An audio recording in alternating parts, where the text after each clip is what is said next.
ඉතින් ළමයි මම කරපු පුංචි වැඩක් මට ඔයාලත් එක්ක බෙදා ගන්න හිතුණා මේ විදිහට පොඩි වීඩියෝ එකකින්. අපිට උදේ ලැබුණු තොරතුරක් අනුව අපි දවල් වෙද්දි මේ කෑම ටිකකුයි වියලි ආහාර වතුර බෝතල් ටිකකුයි ලෑස්ති කරගෙන තමයි මේ යන්න හදන්නේ. අපිට පුළුවන් විදිහට බඩු ටිකක් ලෑස්ති කරගෙන තමයි අපි මේ යන්නේ. ඇත්තටම ළමයි ඒ තැනට ගියාට පස්සේ මාරම දුකක් දැනෙන්නේ මේ මිනිස්සු ආයේ කොහොම කොතනින් නැගිටින්නද කියලා මට හිතා ගන්න බෑ.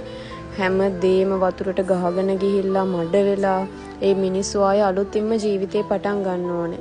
ඉතින් මට ඔයාලට කියන්න තියෙන ඔයා අපි ඉන්න තැනට ආපදාවක් වෙලා නැති වුණත් ඉන්න මිනිස්සු ගොඩාක් අසරණ වෙලා ඉන්නේ මේ වෙලාවේ. ඉතින් මට ඔයාලට දෙන්න තියෙන පුංචි පණිවිඩයයි පුළුවන් හැමෝම පුළුවන් විදිහට අනිත් මිනිස්සුන්ට උදව් කරන්න. ඔයාලා හැමෝම පරිස්සමින් ඉන්න. මම හිතනවා මේ වැටුණ හැම මිනිස්සෙටම මීටත් වඩා හොඳට ඉක්මනින්ම නැගිටින්න පුළුවන් වෙයි කියලා. ඒ වගේම මම ඒදී ප්‍රාර්ථනා කරනවා. හැමෝම පරිස්සමින් ඉන්න.